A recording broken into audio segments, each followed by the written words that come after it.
भगवान कृष्ण को धराधाम पर आए हुए लगभग 125 वर्ष हो रहे हैं।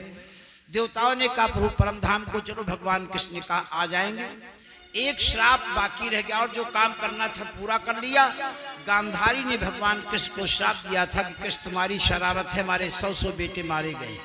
जिस माँ बाप के 100 बेटे मारे गए हो तो माँ बाप पर क्या गुजरेगी? ये शरारत तुम्हारी है कृष्ण, तुम्हारी शरारत है, तो तुमको श्राप दे रही, कैसे तुम भी देखते रहोगे और तुम्हारा सारा परिवार आपस में लड़ भी करके ऐसे समाप्त हो जाएगा। तो देवताओं से कहा श्राप पूरा हो जाए फिर परम धाम को आ जाएंगे। अब इसका कोई न कोई कारण बनना है, श्राप पूरा होना है। एक दिन कुछ यदुवंशी बालक, कुछ समय की बात है, परिस्थिति की बात है, इनके मन में हंसी आ गई। तो पिंडारक क्षेत्र में कुछ संत ठहरे हुए थे। भगवान कृष्ण के एक बेटे का नाम था सांब। सांब को स्त्री का भेष बनाया साथियों ने, जैसे कोई गर्भवती महिला हो, एक पति बनकर खड़ा हो गया, पीछे पूरी भीड़ खड़ी हो गई। जहां तमाम संत बैठे थे, एक संत के पास गए और कहा बाबा हमारी पत्नी करी लड़की होगी, हम कह रहे लड़का होगा। झगड़ा होने लगा, मारपीट होने लगी। तो ये सब पड़ोसी लोग आ गए और कहा देखो न तुम्हें मालूम है न इनको मालूम है, न कोई जाने। अगर कोई बता सकता गर्भ में बच्ची है कि बच्चा है तो संत पुरुष है।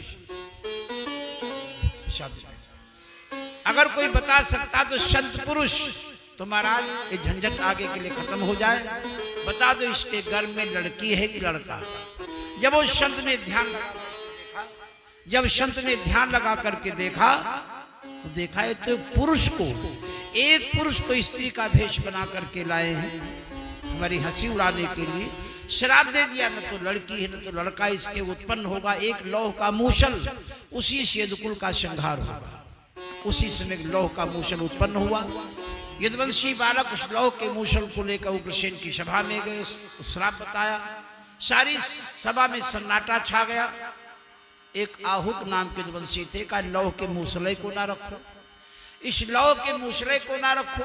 उसको समुद्र के किनारे पत्थर पर घिसने लगे। घिसते घिसते घिसते घिसते घिसते घिसते छोटा टुकड़ा बचा। सोचा भी इससे क्या बिगड़ेगा, सागर में फेंक दिया। उसको एक मछली निकल गई। उस मछली को शिकारी ने पकड़ा। मछली के पेट से लोहा निकला। मछली के पेट से लोहा निकला। सोचा इसका बढ़िया तीर बनेगा। उस लोहे के टुकड़े से तीर बनाया। जो लोहा घिसा गया था उससे एरक नाम की वनस्पति उत्पन्न हो गई। एक वनस्पति घास उत्पन्न हो गई। द्वारिकापुरी में बड़े उत्पात हो रहे थे। तो भगवान कृष्ण ने कहा कि इसमें बड़े अशुभ लक्षण दिखाई पड़ रहे हैं, बड़े अशुभ लक्षण दिखाई पड़ रहे हैं, तो कुछ अच्छा भविष्य नहीं द्वारिकापुरी का। तो ऐसा करो, कोई अच्छा समय नहीं है द्वारिकापुरी का, तो अशुभ ये अशुभ का शमन हो जाए, शांति हो जाए। अशुभ का शमन हो जाए, शांति हो जाए। तो सब यदुवंशी चल करके प्रभात क्षेत्र में शांत यज्ञ करे। ये सब यदुवंशी प्रभात क्षेत्र में गए थे शांत यज्ञ करने, और वहां एक भूल कर बैठी। गए थे शांत यज्ञ करने और गलती क्या कर बैठे, ताड़ के वृक्ष में, खजूर के वृक्ष में एक द्रव निकलता और नशीला होता है, उत्तेजक होता है। इसको बोलते हैं ताड़ी। खजूर के वृक्ष में, ताड़ के वृक्ष में एक द्रव निकलता है, उसमें नशा होता है, उत्तेजक होता है। तो यदुवंशियों ने थोड़ी गलती कर दी। जो ताड़ वृक्ष का जो द्रव होता है वो नशीला, उसको पीला, जिसको कहते ताड़ी। अब ये सब जोश में आ गए और कुछ बात बिगड़ गई। आपस में ही लड़ने लगे, झगड़ने लगे। अब बात इतनी बढ़ गई कि हथियार उठ गए। बात इतनी बढ़ गई कि हथियार उठ गए। घमासानी धोने लगा। अपने में दो पक्ष बन गए, यदुवंशियों में ही दो पक्ष बन गए। हथियार उठ गए, युद्ध घमासान होने लगा। बाण समाप्त हो गए, तरकस खाली हो गए, धनुष कट गए, तलवारें टूट गई। जब कोई अस्त्र शस्त्र नहीं बचे तो वही एरक नाम की जो वनस्पति उगी थी, लोहे के चूर्ण से जो घास उगी थी, उसी को उखाड़ कर एक दूसरे के ऊपर फेंकने लगे। जिसको लग जाए वही धराशायी हो जाए, जिसको लग जाए वही धराशायी हो जाए। ऐसे सारे यदुवंशी आपस में लड़ भिड़ करके समाप्त हो गए। सारे यदुवंशी आपस में लड़ भिड़ करके समाप्त हो गए। बलराम जी बैठे देख रहे थे। बलराम जी के मुख से श्वेत सर्प निकला, आकाश मंडल की ओर चला गया। बलराम जी ही शेषावतार अपने धाम को प्रस्थान कर गए। ये जो यदुवंशी आपस में लड़ भिड़ करके समाप्त हुए, कोई और नहीं, देवता लोग भगवान का सहयोग करने के लिए यदुवंशी बन करके आए थे। इस बहाने से देवता लोग वापस हो गए। भगवान कृष्ण पीपल के वृक्ष के नीचे बैठे थे। इनका दाहिना पैर बाएं पैर पर था। भगवान कृष्ण के तलवे में है पदुम। वो पदुम चमक रहा था। वही शिकारी जो लोहे के टुकड़े से बाण बनाया शिकार की तलाश में घूम रहा था, तो उसको लगा कि पेड़ के नीचे कोई मृगा खड़ा, मृगा की आंख चमक रही है। भगवान कृष्ण के तलवे में पदुम चमक रहा था। उसको लगा कि मृगा कोई खड़ा, तो मृगा की आंख चमक रही। मृग जान करके उसने बाण चला दिया। भगवान कृष्ण के तलवे में आकर के बाण लगा। भगवान कृष्ण कराहने लगे। शिकारी जब अपना शिकार देखने आए, क्षमा मांगी का प्रभु आपको हमने जानबूझकर बाण नहीं मारा, हमने मृग के धोखे में बाण मारा। भगवान कृष्ण ने कहा हमारी इच्छा से बाण लगा है। क्यों? रामावतार में भगवान राम ने बाल को छिप करके मारा था। वही बाल की बार जरा नाम का बहेलिया हुआ, उसका बाण भगवान कृष्ण को लगा। पुराना बदला पूरा हो गया। विमान बैठ करके भगवान के धाम को प्रस्थान कर गया वो शिकारी। और इधर भगवान कृष्ण के सारथी का नाम था दारुक। भगवान कृष्ण के सारथी का नाम था दारुक। ढूंढते खोदते जब आया, भगवान कृष्ण की हालत में देखा, रोने लगा। भगवान कृष्ण ने कहा दारुक, इतना जीवन तो हमारे साथ में सारथी बन करके रहो, रथ हाँकते रहो, हमारे स्वभाव से परिचित हो, रो नहीं। और तुम द्वारिकापुरी चले जाओ, यहाँ की जो घटना है द्वारिकापुरी में जाकर बता देना। और अर्जुन ठहरे हुए हैं द्वारिकापुरी में, अर्जुन ठहरे हैं, तो अर्जुन से कह देना जो बचे खुचे बच्चे हैं, बची खुची स्त्रियां हैं द्वारिकापुरी में, उनको यहाँ द्वारिकापुरी से निकाल ले जाए, अपने हस्तिनापुर को ले जाए। क्योंकि आज के 7वें दिन ये द्वारिकापुरी सागर में लय हो जाएगी, डूब जाएगी। अब वो दारुक सारथी को भेज दिया द्वारिकापुरी उधर को। इधर भगवान कृष्ण के जो अस्त्र हैं, शस्त्र है, एक एक करके आकाश मंडल की ओर वो आयुध यानी अस्त्र शस्त्र चले गए। भगवान कृष्ण के रथ का नाम गरुड़ ध्वज, वो रथ भी आकाश मंडल की ओर चला गया। भगवान कृष्ण परम धाम को प्रस्थान कर गए। और भगवान कृष्ण के परम धाम जाने के बाद उसी समय द्वापर युग समाप्त हो गया, कलयुग का प्रवेश हो गया। सुखदेव जी ने परीक्षित जी को बताया कि आगे चल करके जरासंध के वंश का अंतिम राजा होगा पुरंजय। शुनक नाम का मंत्री अपने राजा पुरंजय को मार करके अपने बेटे प्रद्योत को राज्य का भार सौंप देगा। इसी जगह से जरासंध के वंश का राज्य शासन समाप्त हो जाएगा। इसी जगह से जरासंध के वंश का राज्य शासन समाप्त हो जाएगा। और फिर आगे चल करके कई राजवंश भारत में शासन करेंगे, जिनमें से एक नंद वंश का शासन होगा। कई पीढ़ियों तक नंद वंश का शासन रहेगा। मौर्य वंश का शासन कई पीढ़ियों तक भारतवर्ष में रहेगा। 8 यमन राजा भारत में शासन करेंगे, 10 गोरे राजा भारत में शासन करेंगे, 11 मौन शासक भारत में शासन करेंगे।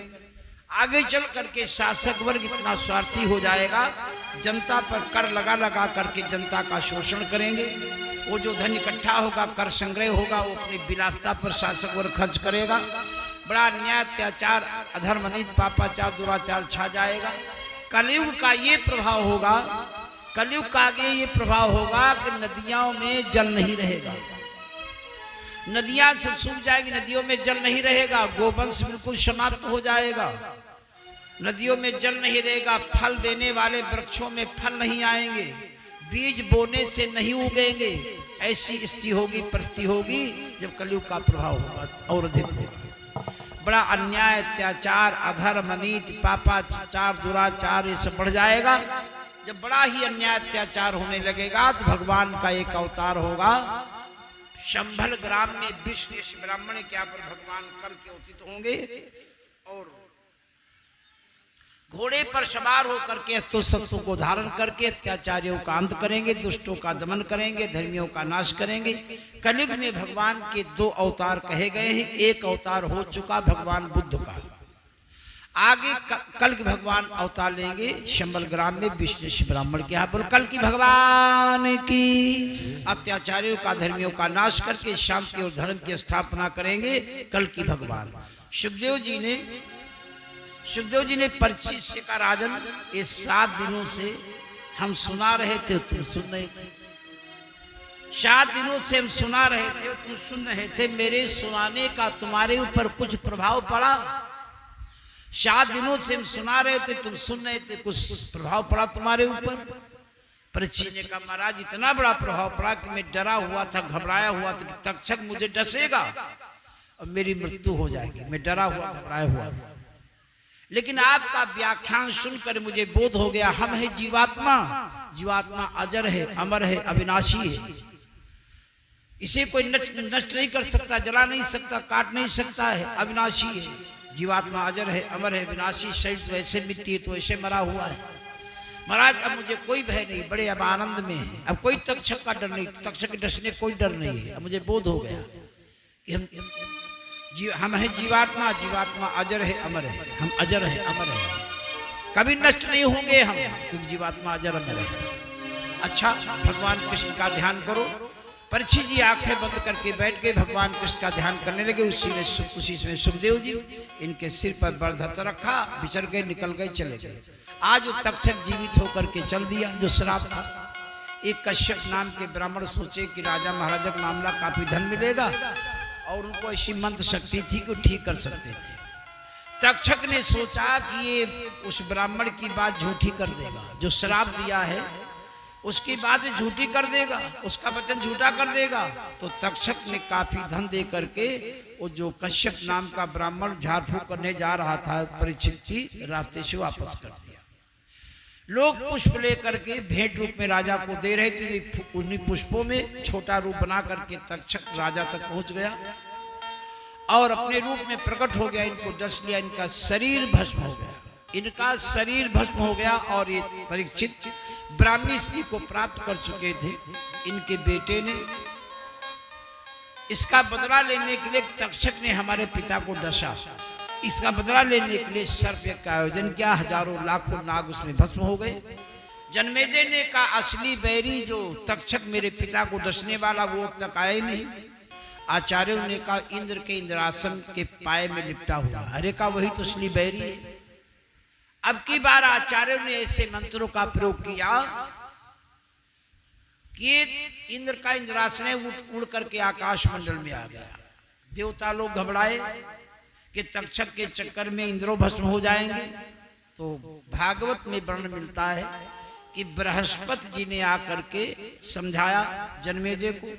महाभारत में कथा आती है कि आस्तिक नाम के मुनि ने आकर के जन्मेजय को समझाया, ये जो नागों का वंश बचा है आस्तिक मुनि के कारण बचा है, इसे नाग उनका एहसान मानते हैं। आस्तिक मुनि का नाम लेने से विष का प्रभाव शांत हो जाता है, समाप्त हो जाता है। आस्तिक जी महाराज की